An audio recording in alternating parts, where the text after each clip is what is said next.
क्या होगा अगर मैं आपसे कहूं कि जिस रावण को आप एक महान विद्वान और शिव भक्त मानते हैं, उसी ने अपने ही हाथों अपनी बेटी को मौत के हवाले कर दिया था। क्या होगा अगर यह सच हो कि माता सीता केवल धरती से उत्पन्न नहीं हुई, बल्कि उनके जन्म के पीछे एक ऐसा रहस्य छुपा है जिसे जानकर आपकी रूह कांप उठेगी। एक श्राप, एक वरदान और एक ऐसी भविष्यवाणी जिसने लंका के सबसे शक्तिशाली राजा को भी डरा दिया था। आखिर क्यों रावण अपनी ही संतान से डर गया? क्यों उसने एक मासूम कन्या को समुद्र में फेंक दिया? और कैसे वही कन्या आगे चलकर उसके विनाश का कारण बनी?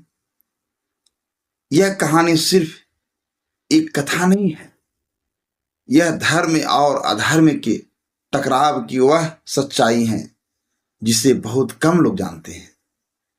तो बिना कही जाए इस रहस्यमयी और चौंका देने वाली कथा को अंत तक जरूर सुनिए, क्योंकि जो सच अब सामने आने वाला है वो आपकी सोच बदल देगा। क्या आप यकीन करेंगे कि जिस रावण को हम अहंकारी दानव कहते हैं, उसी ने एक बार धरती पर जन्मी अपनी बेटी को समुद्र में फेंक दिया था? क्या आपको पता है कि माता सीता का जन्म एक श्राप की कोख से हुआ था और रावण खुद उनका जन्मदाता था? अगर नहीं जानते तो रुके रहिए, क्योंकि आज की इस कथा में हम जानेंगे वह गुप्त रहस्य जिसे बहुत कम लोग जानते हैं। जानेंगे रावण, मंदोदरी और माता सीता के जन्म की वह कहानी जिसे सुनकर आप कह उठेंगे, हे भगवान, यह सच है। क्या कथा आरंभ होती है। एक शराब से, एक राक्षसी की गोद से जन्म लेती है। एक देवी बहुत समय पहले, जब लंका सोने से भी ज्यादा कीमती मानी जाती थी, वहां रावण राज करता था। रावण की रानी मंदोदरी थी, जो खुद मायावी मायासुर की बेटी थी। मंदोदरी सुंदर थी, शक्तिशाली थी, लेकिन भीतर से एक अभिश्राप झेल रही थी, क्योंकि उसे वरदान मिला था कि वह देवों की एक महान आत्मा को जन्म देगी, लेकिन उसकी कोख में रात से रक्त का प्रभाव रहेगा। मंदोदरी ने कई वर्षों तक कोई संतान नहीं जन्म दी। रावण को इसका बड़ा दुख था। एक दिन रावण शिव की आराधना करने गया और उसने कठोर तप किया। उसे एक वरदान मिला कि उसे एक ऐसी कन्या प्राप्त होगी जो दिव्य होगी, तेजस्वी होगी, लेकिन वह स्वयं रावण के अंत का कारण बनेगी। यह सुनकर रावण मुस्कुरा उठा, क्योंकि उसे विश्वास था कि एक कन्या उसका क्या बिगाड़ सकती है। वह दिन आया जब मंदोदरी ने एक कन्या को जन्म दिया। उसका रूप इतना दिव्य था कि मंदोदरी ने उसे देखते ही कहा, यह तो देवी है। लेकिन रावण जैसे ही उस कन्या को देखता है, उसकी आंखें डर से भर जाती हैं। उसे अपनी तपस्या का वह वरदान याद आता है और एक भविष्यवाणी भी कि एक कन्या तेरी पुत्री बनकर जन्म लेगी और वही तेरा सर्वनाश करेगी। रावण चौंक जाता है।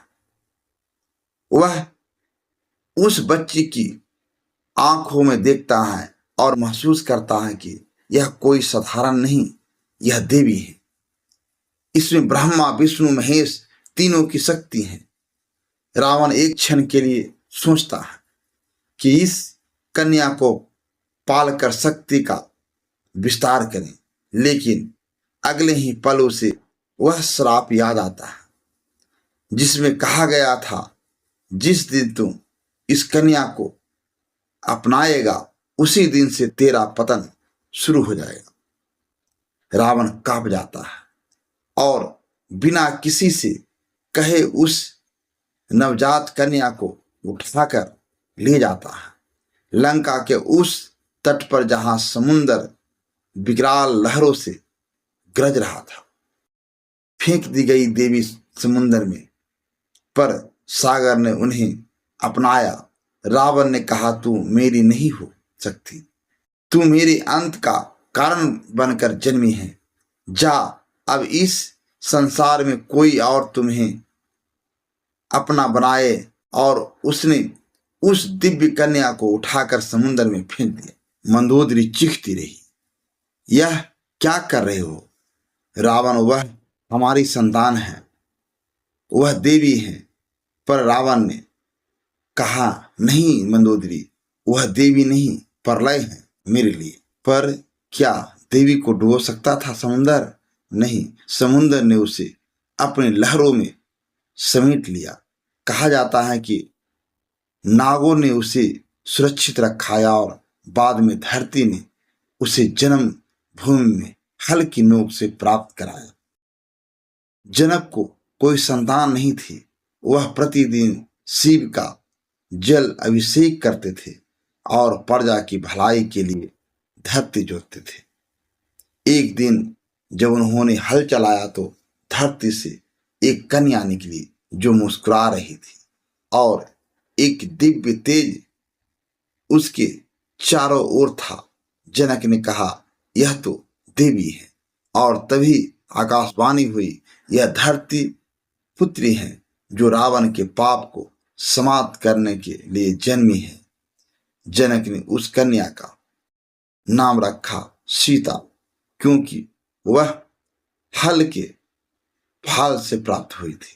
आखिर कौन थी माता सीता वास्तव में? अब आपको जानकर आश्चर्य होगा कि कुछ धार्मिक ग्रंथों के अनुसार माता सीता कोई और नहीं, रावण और मंदोदरी की संतान थी। लेकिन यह बात जनक के मन में कभी नहीं आई। उनके लिए वह केवल धरती की बेटी थी।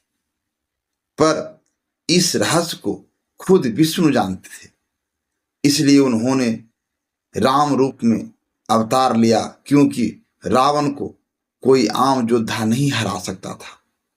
उसे मारने के लिए शिव की शक्ति वाली सीता और विष्णु की शक्ति वाले राम का मिलन जरूरी था।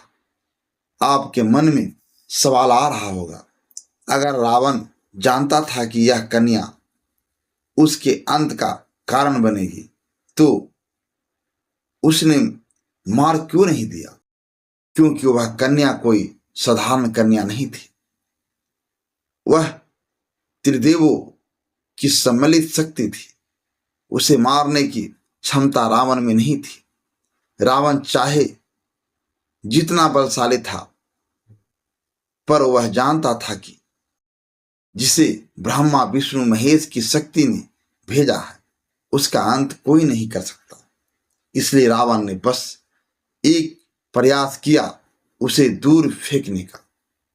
पर विधि का विधान देखिए, वही कन्या फिर राम के साथ विवाह कर रावण की लंका में पहुंची और उसे नाश किया।